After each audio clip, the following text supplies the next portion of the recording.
एक प्रार्थना होती है और एक प्रार्थना चेतावनी होती है। तो प्रार्थना चेतावनी होती है तो देखो चिट्ठी जैसे दो तरह की होती है। एक दरख्वास्त दिया जाता है कि हमको आज छुट्टी दे दीजिए, वो प्रार्थना पत्र होता है। और एक चिट्ठी ऐसी होती है जो अधिकारी लिख करके देता है कि आपको चेतावनी दिया जा रहा है कि आप इस काम को करो और नहीं करोगे तो आपको इसका फल भोगना पड़ेगा, ट्रांसफ़र कर दिया जाएगा, वार्निंग जिसको कहते हैं ये होती है।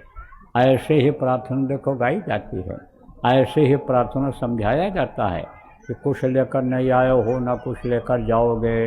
प्रार्थना बताई जाती है। प्रार्थना ऐसी होती है कि पापी हृदय पिघल कर आँखों से निकल आया, इन आंसुओं की माला लो भेंट है तुम्हारी। तो आप ये समझो एक प्रार्थना ये होती, कब तक रहोगे रूठे, विनती सुनो हमारी, दया की नज़र करो मेरी ओर, मेहर की नज़र करो। एक प्रार्थना ये है। अब एक चेतावनी है कि छोड़कर संसार जब तू जाएगा, कोई न साथी तेरा साथ निभाएगा। ये क्या है? ये चेतावनी प्रार्थना है। तो चेतावनी प्रार्थना जब बोली जाती है तो उसका प्रभाव लोगों के ऊपर ज़्यादा पड़ता है। और प्रार्थना ही अगर भाव भक्ति से अंदर से भक्ति झलकती है, उसका भी प्रभाव लोगों के ऊपर पड़ जाता है। देखो ये अनुभव वाली बात आपको बता रहा हूँ।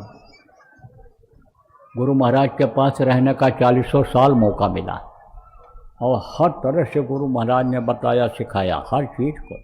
अपने लड़के को कोई क्या समझाएगा, क्या बताएगा। गुरु महाराज के पास जब पहुंचा था कुछ नहीं जानता था, कुछ नहीं था। तो संस्कार अच्छा धार्मिक घर में था, माता पिता सब शाकाहारी थे, पूजा पाठ अपने हिसाब से करते थे, वही हमसे भी करवाते थे। मैं भी तीर्थों में जाता था, मैं भी सब काम करता था, धार्मिक अनुष्ठान धार्मिक काम जो भी होता है जो घर में होता था। संस्कार तो था, लेकिन संत मत को कुछ नहीं जानता था। और यहाँ तक कि अपना बिस्तर भी ठीक से नहीं लगा पाता था। यही नहीं मालूम है कि दरी नीचे बिछाते हैं कि गद्दा के ऊपर बिछाते हैं चादर, कुछ नहीं मालूम। गुरु महाराज ने एक एक चीज़ बताया, समझाया, सिखाया, अपने बेटे की तरह से बिल्कुल पाला। एक बार मैं बीमार पड़ा, अपनी गाड़ी से गुरु महाराज ने भेजा इलाज कराने के लिए, ले जाओ इसमें आराम रहेगा। तो आप ये बात समझो कि गुरु महाराज भेजते भी थे, काम भी खूब लेते थे और प्यार भी खूब करते थे, खाने पीने का भी ध्यान रखते थे। अब आप ये समझो प्रेमियों, डांट फटकार भी लगाते थे, ये बात नहीं है, खूब डांटते थे। कोई क्या डांटेगा फटकारेगा, लेकिन टूटने नहीं देते थे। एक दो बार तो ऐसा हुआ कि भाग जाएं अब साथ छोड़ कर के गुरु महाराज का। उसके बाद फिर इतना प्यार दिया कि घुल मिल गया उसी। तो कहा गया ना कि गुड़ कुम्हार शिष्य कुंभ है, गड़ी गड़ी काढ़ है खोट, और अंतर हाथ सराह कर और बाहर मारे चोट। कुम्हार जब घड़ा बनाता है और बढ़िया सुंदर सुडोल घड़ा बनाना होता है, तब उसको बढ़िया से पीटता है खूब कि कहीं भी टेढ़ा मेढ़ा न रहे, एकदम सुंदर सुडोल बन जाए। लेकिन अंदर हाथ लगाए रहता है पीटते समय कि कहीं यह टूट न जाए। तो ऐसे ही हाथ लगाए रहते थे। तो मैं आपको बता रहा था कि गुरु महाराज ने भेजा इधर हिमाचल प्रदेश में, 1 महीना रहा वहाँ।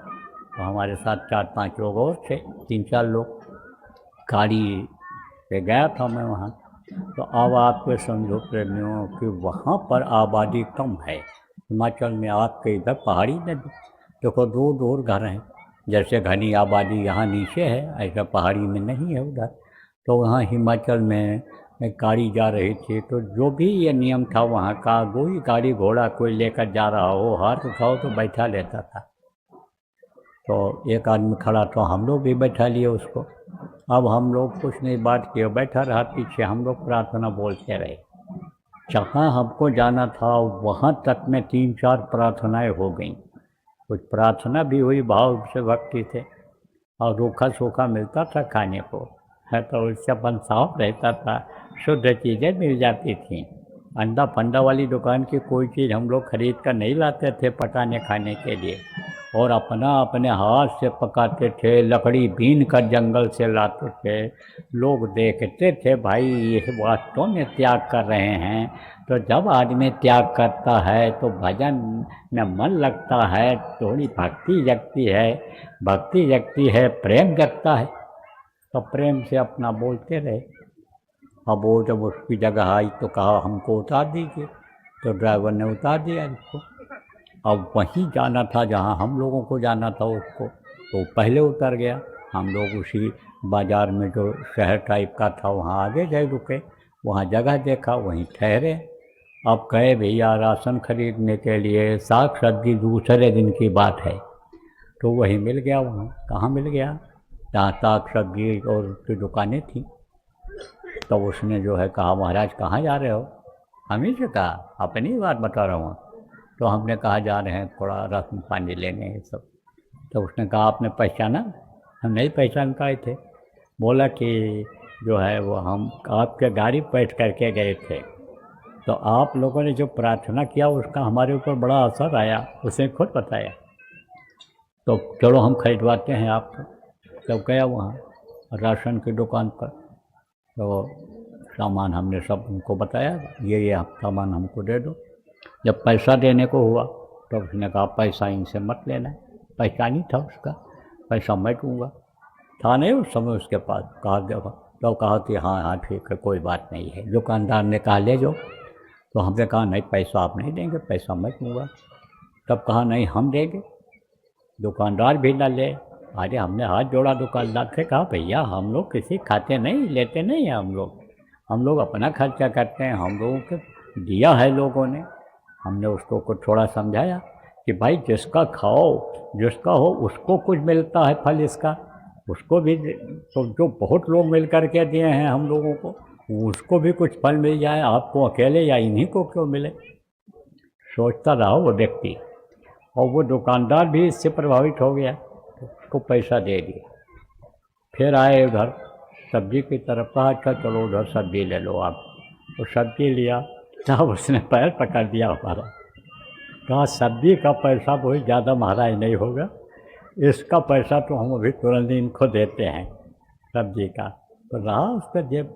कहा ये आपको नहीं लेना पड़ेगा, इतना हमारी सेवा मंजूर कर लो, जब आप कहते हो सबका लग जाए तो आप लोगों के लिए मेरा ये इतना लग जाए। ऐसे बदलते हैं, प्रार्थना सुन करके, बातें सुन करके लोग बदल जाते हैं।